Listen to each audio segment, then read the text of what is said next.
Voilà, donc passons aux nouveautés PDM, qu'on va voir en vidéo également, des nouveautés concernant l'intégration à l'explorateur Windows, la personnalisation des colonnes, une vue Treehouse, des nouvelles icônes pour le flux de travail et des nouveautés également dans les nomenclatures. On va commencer tout de suite par un petit coup d'œil sur l'amélioration des performances. Alors, si vous vous souvenez, la version 2021 améliorait surtout la rapidité de navigation dans les dossiers et la réactivité globale de PDM. La version 2021 continue sur cette voie et améliore également l'intégration avec l'explorateur. Alors, vous aurez peut-être déjà remarqué que les actions à extraire, archiver, changer d'état, etc. font leur apparition à côté des menus pour maximiser l'espace d'affichage. Ces boutons sont au choix de l'utilisateur qui peut en ajouter ou en enlever à sa guise, comme obtenir la version ici, copy tree, que sais-je encore. L'intégration concerne aussi les boutons du ruban de l'explorateur qui réagissaient pas forcément correctement avec PDM, comme l'affichage des propriétés qui permet d'accéder à la data card. Enfin, PDM supporte maintenant le changement du type d'affichage là-haut, les grandes vignettes, les petites images, les icônes, la liste, ou bien sûr l'affichage détail qui a son importance avec PDM. Alors cet affichage avec la version 2021 apporte la possibilité de choisir entre différents ensembles de colonnes. J'ai ici par exemple un affichage simplifié à ma disposition. Le choix des colonnes peut être donné à l'utilisateur et l'administrateur peut régler un affichage par défaut selon les groupes. On va voir ça tout à l'heure. Une autre petite nouveauté est la possibilité pour l'utilisateur de changer la langue de l'interface de PDM. Notez que cela demande un redémarrage de l'explorateur quand même. Alors connectons-nous maintenant avec l'ingénieur pour explorer les nouveautés de l'intégration avec SolidWorks. Alors vous vous rappelez de la recherche rapide arrivée l'année dernière. J'utilise ici pour retrouver mes fichiers underchange, puisqu'on peut faire des recherches sur l'état. Les plus habitués d'entre vous auront remarqué les nouvelles icônes du workflow dans cette colonne. Alors basculons dans l'administration pour regarder ça de plus près. Toute une série de nouvelles images font leur apparition, ce qui permet de présenter le workflow à l'utilisateur de manière plus claire et de bien distinguer les états les uns des autres. Pour ma phase de simulation, je vais choisir une icône appropriée dans la catégorie test juste ici.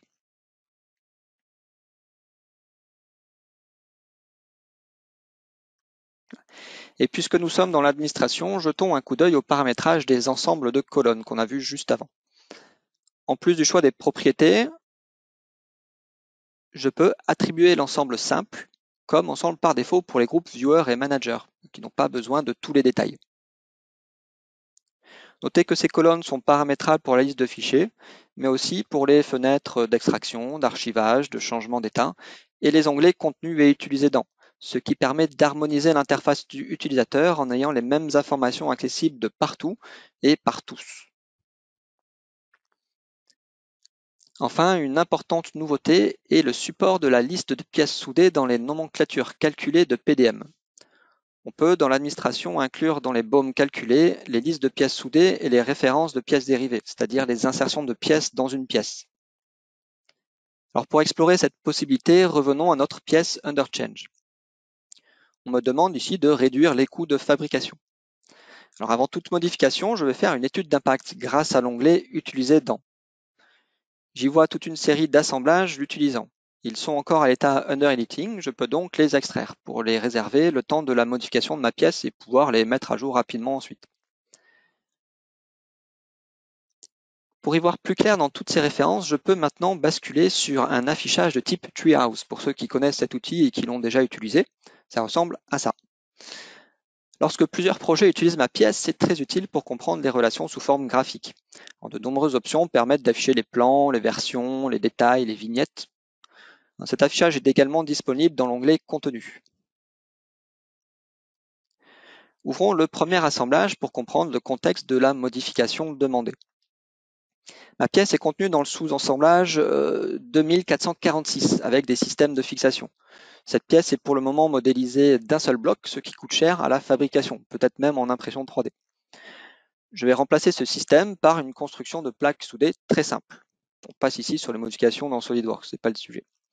Cette pièce a donc dans SolidWorks une liste de pièces soudées qui doivent apparaître dans la nomenclature calculée de PDM. Ce n'est pas tout, j'ai utilisé un squelette que je dois exclure de la nomenclature. C'est aussi supporté par cette nouveauté. Auparavant, toute cette liste de pièces soudées n'était pas visible dans les nomenclatures calculées de PDM. Si je remonte d'un niveau, je veux maintenant que cet ensemble soudé et les fixations, qu'on va voir ici, voilà, l'ensemble soudé et les fixations, apparaissent directement dans l'assemblage supérieur, le 2872, et pas dans le sous-assemblage intermédiaire, ce 2446. Pour ça, je peux maintenant utiliser l'option promouvoir que je viens de changer dans la configuration de cet assemblage. C'est la dernière nouveauté de PDM 2021. Le promouvoir n'était pas supporté auparavant. Alors regardons le résultat dans l'explorateur. Alors dans l'onglet contenu, je vois clairement toutes les références de SolidWorks, l'assemblage de 1446, la pièce de 1445, la liste de pièces soudées, y compris le squelette. C'est simplement la liste des références. Dans la nomenclature, par contre, je vois directement la pièce 2445, plus d'assemblage de 1446, avec sa liste de pièces soudées, sans le squelette. Exactement ce qu'il me faut pour la fabrication. Il ne me reste plus qu'à faire une demande d'approbation sur cette pièce grâce au bouton intégré à l'explorateur. J'espère que ce court scénario vous donne l'envie d'en savoir plus sur PDM pour ceux, les rares maintenant, qui n'utilisent pas déjà.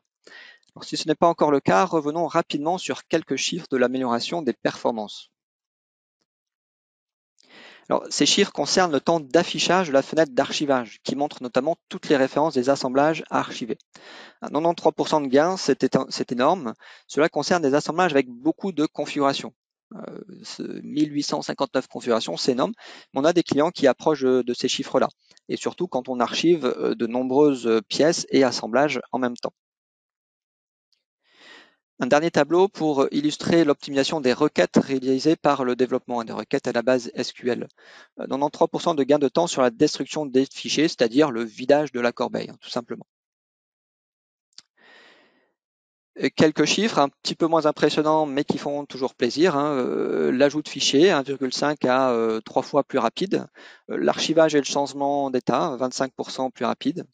En fait, toutes les actions dans les dossiers contenant un très grand nombre de fichiers ont été optimisées. L'archivage, l'extraction, l'ajout, la création de nouveaux fichiers. Et de même pour les assemblages contenant beaucoup de composants au premier niveau.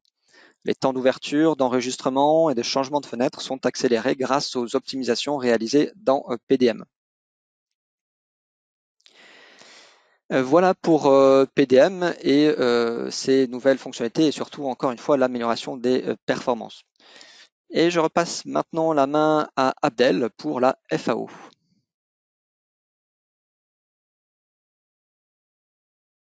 Merci Nicolas.